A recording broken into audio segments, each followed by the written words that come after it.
15 janvier 2016, sur l'avenue Kwame Nkrumah, le Burkina est frappé par un attentat terroriste revendiqué par AQMI, Al-Qaïda au Maghreb islamique. La cible, le café-restaurant Cappuccino, un lieu très fréquenté et situé dans le centre des affaires de Ouagadougou, la capitale burkinabé. On compte plusieurs morts, dont une majorité d'Occidentaux. Cet attentat, premier du genre au pays des hommes intègres, pays de ceux qui venaient de renverser victorieusement par une insurrection populaire, une stabilité politique vieille de 27 ans, mais au relent militaire, sonnait comme un avertissement au nouveau régime civil. Mal préparés ou surpris, les nouveaux dirigeants maladroitement vont tenter de trouver des réponses à ce qui arrivait à ce îlot de paix dans un désert sahélien en proie à plusieurs décennies de crise sécuritaire. Entre incompréhension, colère et théorie du complot, ces événements douloureux vont se succéder. De l'accalmie précaire dans la capitale et quelques-unes de ses grandes villes, la majeure partie du territoire burkinabé situé en zone rurale tombe peu à peu dans les affres de l'extrémisme violent. Marchés et champs sont abandonnés quand les écoles, les dispensaires et les postes de police sont fermés. Conséquence, au moins 3/5 du territoire national abandonné, environ 1,5 million de Burkinabés fuient leur village de peur de mourir. On compte à ce jour plus de 1500 victimes militaires et civiles tuées. Des termes tels que l'ethnie, la religion sont immédiatement désignés là où certains accusent le manque de justice ou d'équité, voire la mollesse ou la défiance de l'autorité publique et des pouvoirs politiques. L'opinion publique et les autorités se divisent sans que personne ne puisse avec exactitude situer ni les responsabilités ni leurs auteurs. Nous avons échangé avec ces personnes, mais également avec des leaders communautaires, des chercheurs, pour comprendre ces événements qui se produisent au pays des hommes intègres et les leçons qu'ils en tirent. Pazani, une bourgade dans la périphérie de Ouagadougou. Nous sommes allés à la rencontre de personnes déplacées fuyant le nord du pays. Environ 350 hommes et femmes de tous âges vivent dans un camp d'infortune avec pour seul soutien des riverains. Ils nous font le récit de leur fuite, le souvenir de leur village et l'incompréhension quant aux motivations de leurs envahisseurs.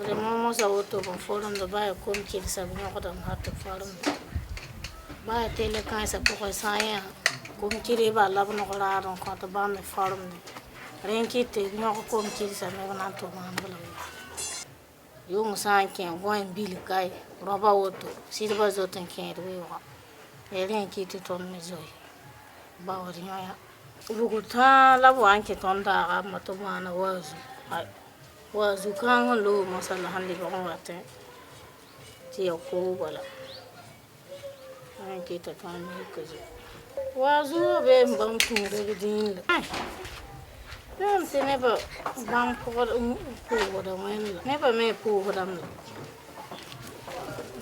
ha wale ba model kan sa ma ton ko ton namba yele shingre ton ma kalafi shing shirga loktori lokotoyma yeta ken giba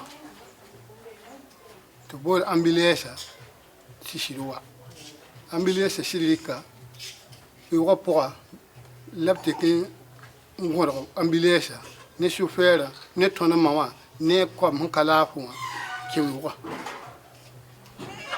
bananga le retourne faille quand même permis de développer c'est une kinga même ba le permis de yayi dama talent le wa wo menti opte kamba pour yanga ne kwama wannan shon ya talent wa wo mam kibare to talaba na wani yira ton namba tiele chez palimia.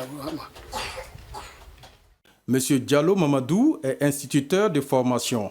Il a eu à parcourir dans le cadre de sa profession des régions du Burkina aujourd'hui en crise.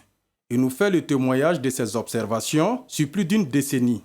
Des signes avant-coureurs étaient perceptibles au sein de ces populations et ces signes seraient en grande partie une manifestation de la désaffection des populations vis-à-vis des représentants de l'administration publique. Imaginez-vous quelqu'un, par exemple, qui habite dans un village, il y a par exemple, lui-même, il ne sait pas, 100 ans, 200 ans.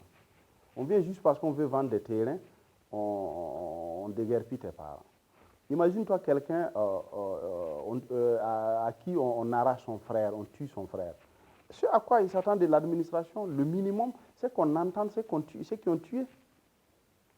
Tout ça, c'était un peu absent. Si je vous dis qu'il y avait des zones où, même pour avoir un acte de naissance, c'était impensable. C'était impensable. Donc les projets de l'État, on dit dans certains villages, oui, il y a un projet de développement qui arrive, et tout le monde voit un seul individu accaparer tout le processus, le détourner. Et bon, ça passe comme à la poste, quoi. Madame Kadi Dramé Sinka est psychologue et spécialiste du comportement. Elle nous explique le processus de changement de comportement d'un individu qui pourrait le pousser à sa radicalisation. En réalité, les causes qui font que nous sommes dans le vivre ensemble difficile, c'est surtout en fait les humains. Notre conscience en fait est le réceptacle et le reflet de ce que nous recevons et donnons. Donc si nous avons vécu une réalité avec beaucoup de frustration, avec beaucoup de situations turbulentes, traumatisantes, de blocage même à notre propre évolution de notre conscience, ça crée un problème de ressenti négatif et qui va se transformer donc en difficulté d'expression, qui va se transformer en difficulté de tolérer, de gérer ses émotions. Et ces difficultés vont se répercuter sur la société et on va avoir des personnes qui sont de nature difficile, revendicatrices, parce qu'ayant l'impression que leurs droits n'ont pas été respectés ou ayant subi beaucoup de frustration.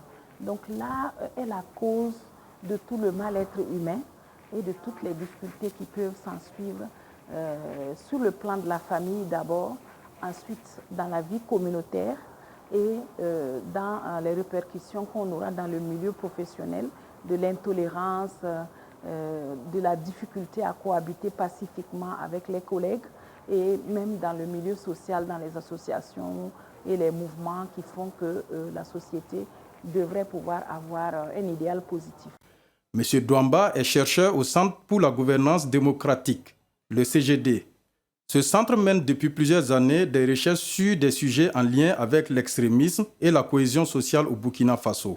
L'extrémisme violent, c'est l'ensemble des actions qu'un groupe ou une personne mène pour amener les autres à épouser ses idées ou ses philosophies par la force ou la violence. Voilà, donc c'est toutes ces actions-là qui amènent à convaincre ou bien à enrôler quelqu'un par la violence. Donc elle peut être une violence physique, elle peut également être manifestée par une violence verbale. C'est quand même un phénomène qui croît de jour en jour et qui également se diversifie et prend d'autres formes. À chaque fois qu'on avance, on a de nouvelles formes d'extrémisme violent qu'on observe. C'est le constat qu'on peut faire. Également, à travers nos études, on a essayé un peu de comprendre un peu les motivations, les conséquences de cet extrémisme violent sur notre société, sur notre vivre ensemble. Donc c'est l'ensemble des études qu'on a pu réaliser et également comparer le cas du Burkina Faso avec nos pays voisins, c'est-à-dire le Mali, le Niger et également la Mauritanie, où ce sont des pays où nous vivons à peu près les mêmes situations. L'émir du Liptako, chef coutumier, autorité morale, revient sur les événements qui pourraient expliquer la recrudescence de ce phénomène dans cette région qui va du nord à l'est du Burkina.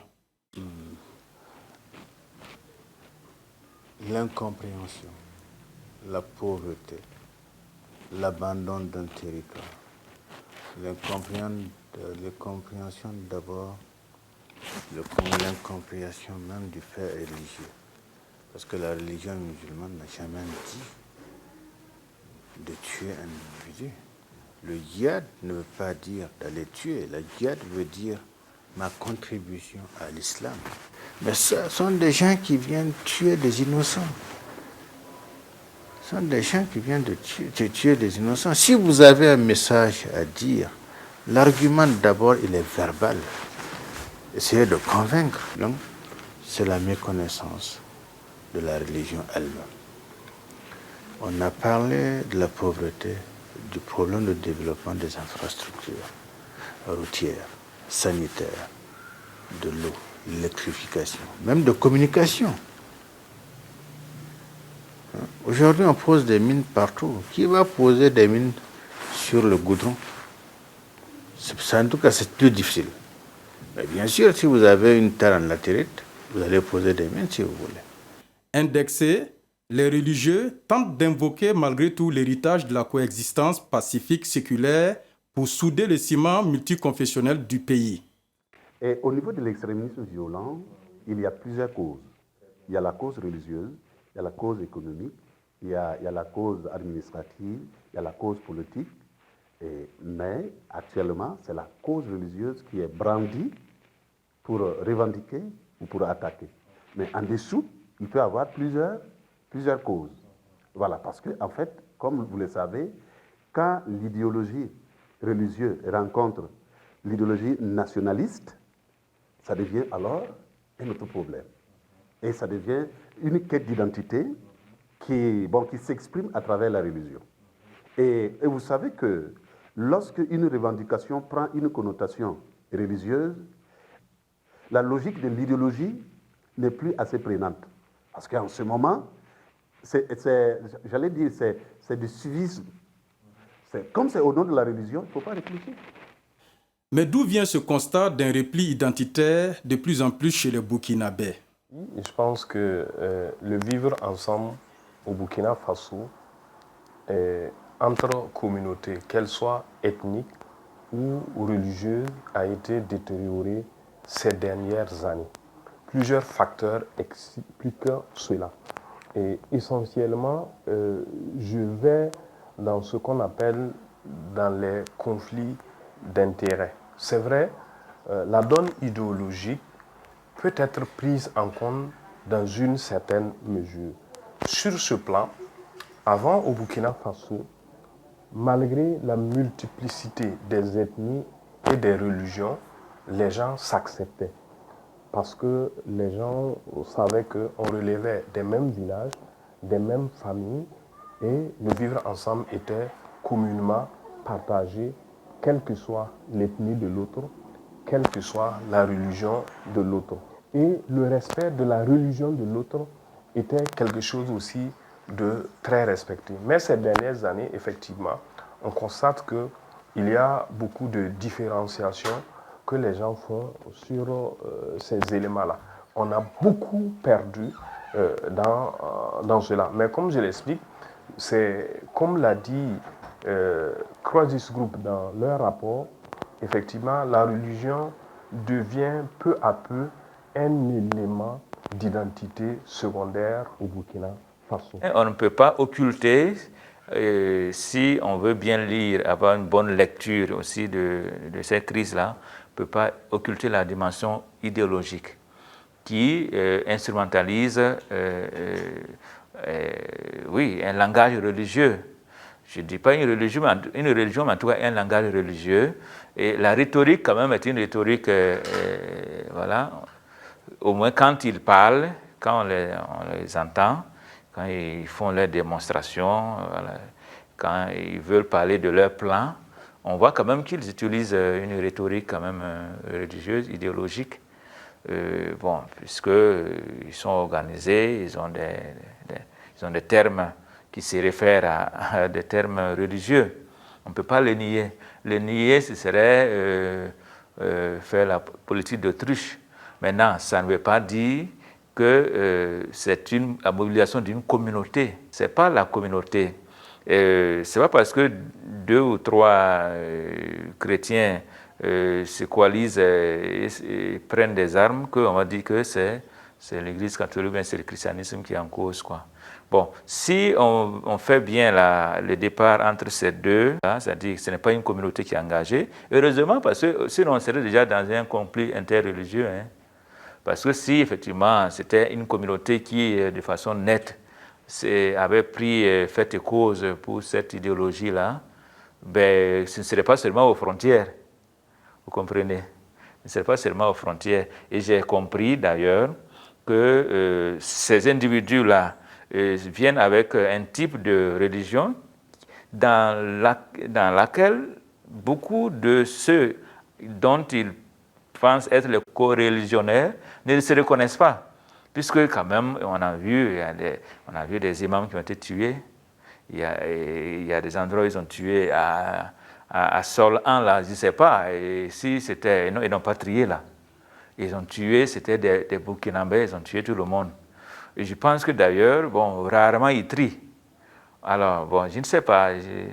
Mais il ne faut pas occulter la dimension idéologique qui est religieuse, qui est une sorte d'instrumentalisation. Si on l'occulte, on ne peut plus faire une bonne lecture aussi. L'extrémisme violent a plusieurs causes, hein, voilà, où il y a des causes lointaines, hein, et qui est lié un peu au sentiment d'abandon. D'abord, voilà, c'est un sentiment, parce qu'on ne peut pas le prouver, sentiment d'abandon d'une certaine population, hein, surtout au niveau du nord du pays ou de l'est, où les gens ne se sentent pas concernés par les services de l'État, ils ne se sentent pas burkinabés. Et en plus de cela, il y a la mauvaise répartition des ressources, voilà, financières, ou bien tout ce qui est ressources du pays, où bon, le partage n'est pas équitable au niveau de certaines zones.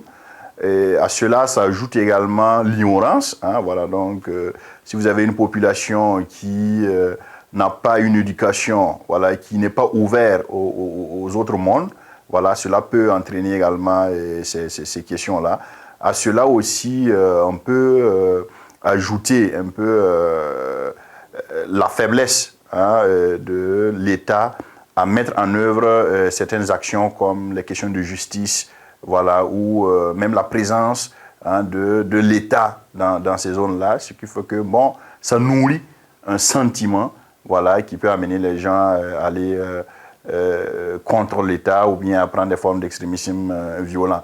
Et en plus de ces aspects que j'ai cités là, il y a eu quand même un regard vers les religions pour voir est-ce que ce n'était pas des sources. Voilà. Donc une de nos études que nous avons eu à faire au niveau de Dori avec une institut Mercy Corps, on avait pu démontrer quand même que la religion n'était pas un facteur d'extrémisme violent. Même si par la suite, voilà, la religion est utilisée pour motiver ou bien attirer d'autres personnes, voilà, à s'enrôler dans des groupes ou bien à se rebeller, voilà, contre l'État.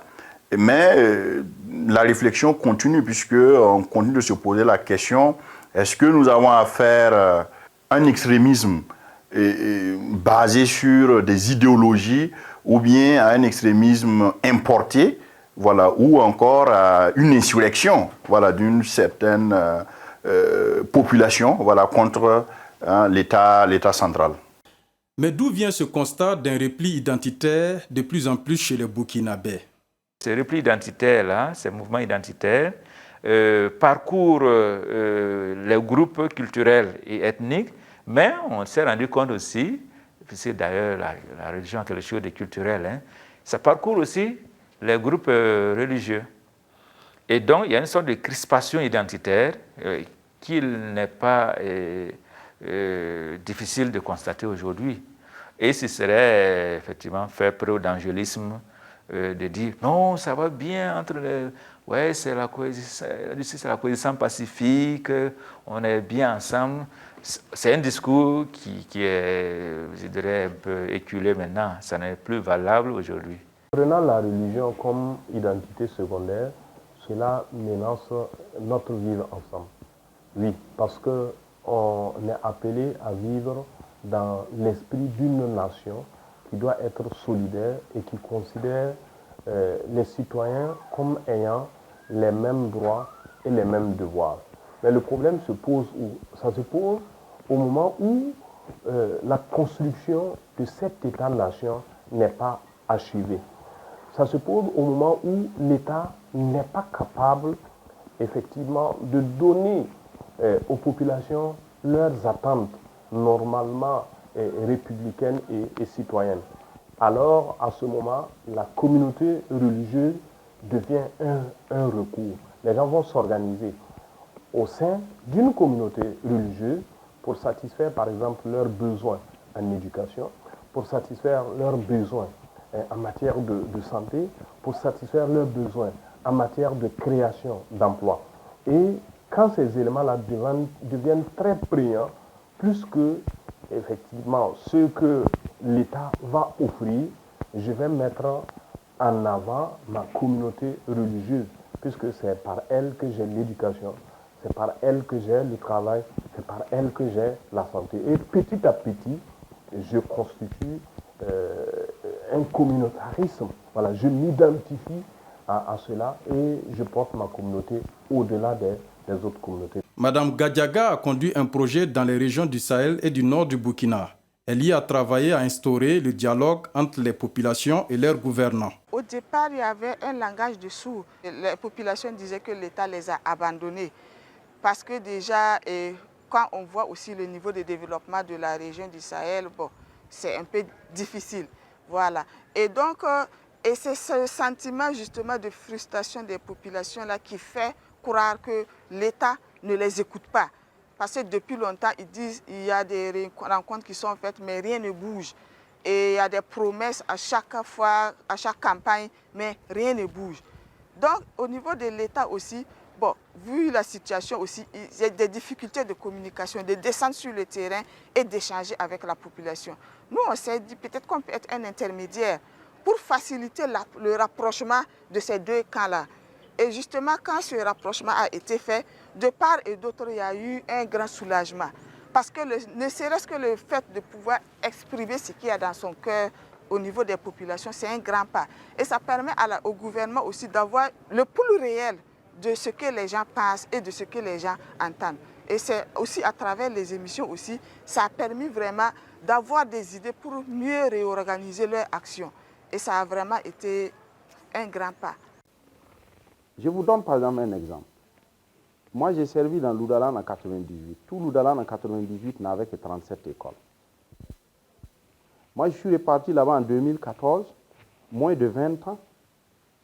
L'Oudalan avait 200 et quelques écoles. Donc, quand on dit délaissé, ce n'est pas sur ce plan. C'est sur un autre plan. Ce n'est pas sur le plan physique. C'est sur le plan de la gestion des sociétés, la gestion des hommes, notamment la régulation des rapports entre les citoyens. C'était le travail de l'administration générale et le travail de la justice. Comment les autorités peuvent-elles lutter contre cette menace? On le résout en prenant conscience maintenant qu'il faut cultiver le lien social. Et ça par volontarisme, parce que il me semble qu'on le faisait comme naturellement, ça allait de soi. Mais comme ça ne va plus de soi, il faut y mettre la volonté maintenant. C'est-à-dire qu'il faut que je dise, je suis d'abord burkinabé avant, je dirais même, je ne dis pas d'être chrétien, mais si je le dis, ça peut choquer les gens, parce qu'on va dire, ah, il y a encore plus d'importance à l'identité nationale qu'à l'identité religieuse. L'appartenance religieuse, si elle devient plus importante, ça n'est fini de la loi commune, ça n'est fini du lien social, qui est le contrat social justement, qui nous lie justement. Le mécanisme, à mon avis, doit commencer d'abord par l'éveil des consciences citoyennes à l'effort de développement. Parce qu'en réalité, lorsqu'on n'a pas conscience qu'on est utile et qu'on peut apporter notre pierre, on a le ressenti négatif que les autres là avancent et puis nous, on n'avance pas. Et lorsqu'on a effectivement de la bonne volonté d'agir, les moyens en fait viennent couronner notre état d'esprit positif à construire. Puisque quand on regarde, la réalité c'est que tout est vierge. On a le devoir en fait d'apporter, le devoir de participer selon nos différentes connaissances et nos différentes spécificités professionnelles à l'édification d'un monde meilleur. l'ONAPREGEC, l'Observatoire national de prévention et de gestion des conflits communautaires, alors, doit travailler sur les questions des conflits communautaires. Mais je dirais que l'Observatoire a beaucoup plus intérêt à travailler, à pouvoir prévenir et gérer les conflits, de sorte à ce que ces conflits ne puissent pas évoluer et engendrer d'autres situations que nous vivons aujourd'hui. Parce que on peut dire que si aujourd'hui nous vivons le contexte sécuritaire, c'est peut-être dû en partie à des conflits communautaires qui n'ont pas été bien gérés ou en amont on n'est pas parvenu à prévenir ces conflits et malheureusement ces conflits ont éclaté, ces conflits ont dégénéré et nous n'avons pas pu gérer de façon holistique, gérer vraiment de façon définitive avec des solutions vraiment consensuelles.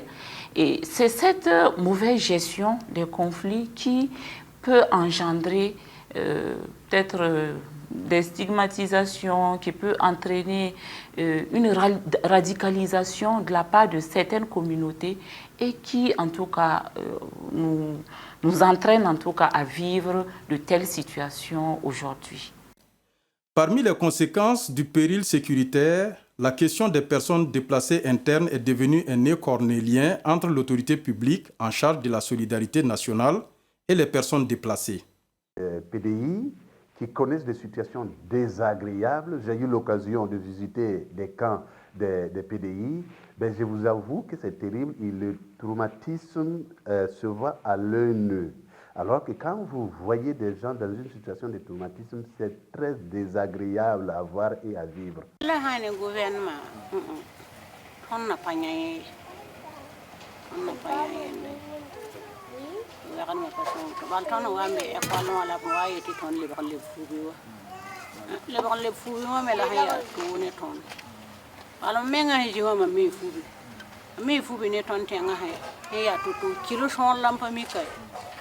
Donc moi il a ton na le ban tile buru ma menga sa ton na le ban ken fu ala ha le buru ro to ke lo fu be ni on jinnam to go mi la ha ne ton jo wa ka to be ti ton le ban le be wa ai po bum et sur le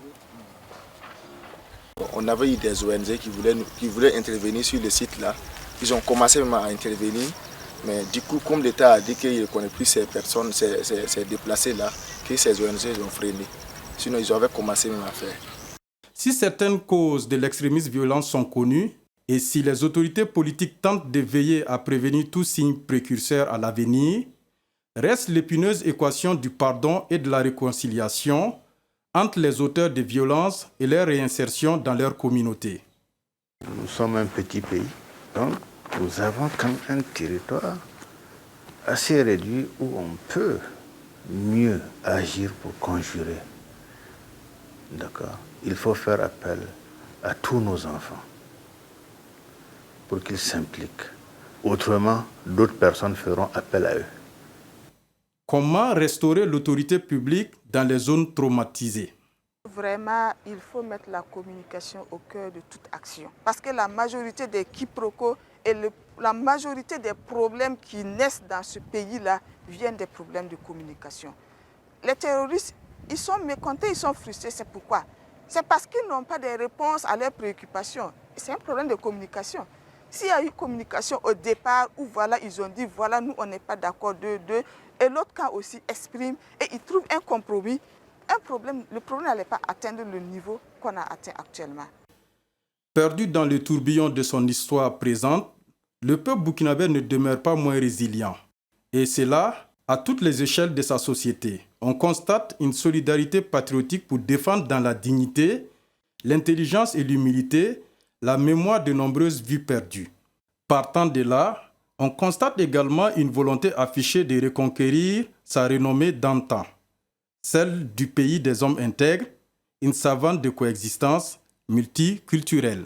Si les fondements de la coexistence, de la laïcité et du patriotisme restent solides au Burkina Faso, malgré les violences extrêmes, nous pouvons conclure qu'ajouter à ces valeurs, la puissance publique, la justice sociale et le leadership des pouvoirs politiques attendus permettront aux Burkinabés de retrouver une stabilité.